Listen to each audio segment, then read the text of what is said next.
वतीनं काढलाय आणि महिलांनी हा मोर्चा काढलाय।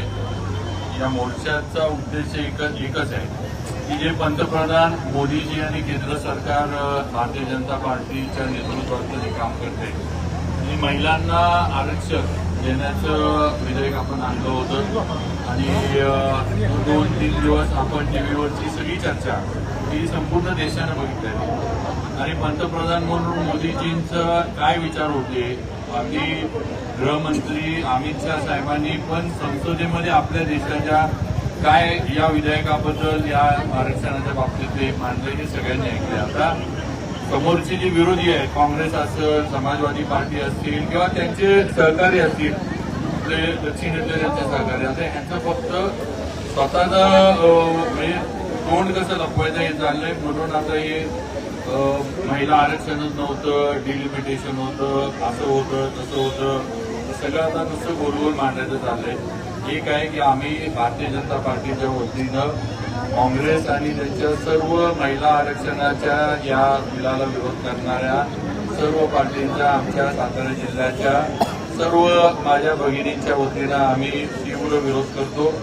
मोदीजींना आमच्या या जिल्ह्यातील सर्व भगिनींचा पूर्ण पाठिंबा आहे आणि या आरक्षणाच्या लढ्यामध्ये महिलांच्या आम्ही सर्वजण या जिल्ह्यातल्या महिला भगिनी पुरुष सगळे आम्ही त्यांच्याबरोबर आहोत कारण शेवटी त्यांना सुद्धा महिलांना सुद्धा योग्य आरक्षण मिळालं पाहिजे प्रतिनिधित्व मिळालं पाहिजे ही आमची भाजपची भूमिका आहे आणि ह्याला फक्त उद्याच्या याच्यामध्ये ही बिल जर मंजूर झालं असतं तर मोदीजींचं याच्यामध्ये हे आरक्षण महिलांना मिळालं आणि हे राजकीयदृष्ट्या समोरचे जे आहेत त्यांना फायद्याचं होणार नव्हतं ही वस्तुस्थिती आहे। म्हणूनच या बिलाला विरोध राजकारण म्हणून केला गेलेला आहे। आपण जे डिलिमिटेशन बद्दल बोलला त्याचं पण उलट माझं म्हणणं असं आहे की ज्याचा उल्लेख त्यांनी केला की आज लोकसंख्या तर वाढत चालली आहे लोकसंख्या तर काही आपल्या देशाची कमी होत नाही आहे।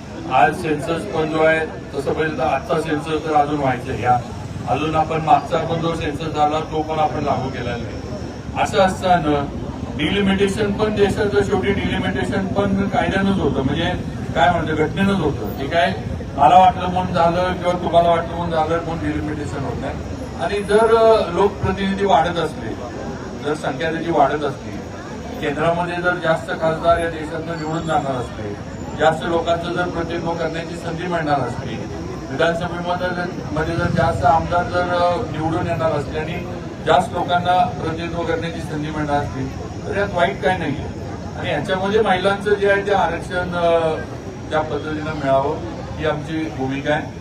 मी सर्व आमच्या भारतीय जनता पार्टीच्या वतीनं आणि आपल्या जिल्ह्याच्या सर्व माझ्या भगिनींच्या वतीनं ते भाजपच्या वतीनं आम्ही काँग्रेस आणि त्यांचा तीव्र निषेध करतो आणि महिला शक्ती स्त्री शक्ती ही त्यांना पुढच्या त्यांच्या येणाऱ्या निवडणुकीमध्ये त्यांची जागा या जिल्ह्यात आणि या राज्यात काय आतापर्यंत दाखवलेलीच आहे। मी माझा हा काँग्रेसचा बालेकिल्ला होता हा सातारा जिल्हा आज इथलं चित्र पूर्ण पालटलेलं आहे ही वस्तुस्थिती तेव्हा पुढे सुद्धा यांची जागा या जिल्ह्यामध्ये काय हे आमच्या या सर्व रणरागिणी दाखवून देतात। धन्यवाद।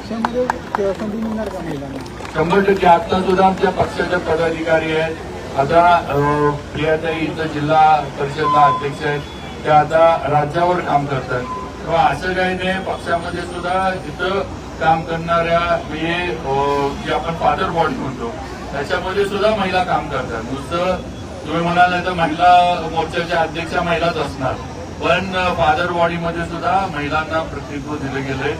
तुम्ही विधान परिषदेमध्ये सुद्धा बघा आज विधान परिषदेमध्ये सुद्धा अनेक महिलांना पुरुष बाकीचे इच्छुक असताना पण नवीन नवीन चेहरे दिले।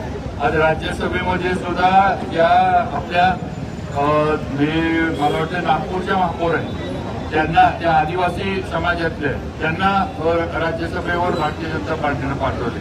आज देशाच्या राष्ट्रपती बघा आज राष्ट्रपती देशाच्या द्रौपदी मुर्मू या महिला आहेत आज आपल्या मुली आर्मीत जातात आज आपल्या मुली एअरफोर्समध्ये जातात आज कुठलं क्षेत्र महिलांनी म्हणजे काबीज केलं नाही तुम्ही सांगा। आणि या अशा पद्धतीनं सगळीकडं म्हणजे आर्म फोर्सेसमध्ये महिलांना काम करण्याची किंवा फील्डवर काम करण्याची मिळावी पूर्वी होत नव्हतं तर हे पंतप्रधान मोदीजींनी त्यांच्या राजवटीत करून दाखवली ही वस्तुस्थिती आहे। तेव्हा महिलांना सर्व ठिकाणी संधी की देण्याचं काम मोदीजींनी केलंय आणि आता तोच प्रयत्न होता. पण दुर्दैवानं राजकारणाच्या पायी आणि कुणाला तरी याचं क्रेडिट मिळालं किंवा भाजपला आणि मोदीजींना त्यांच्या सहकार्यांना क्रेडिट मिळालं म्हणून हे सगळं हाणून पाडण्याचा प्रकार झालेला आहे. धन्यवाद.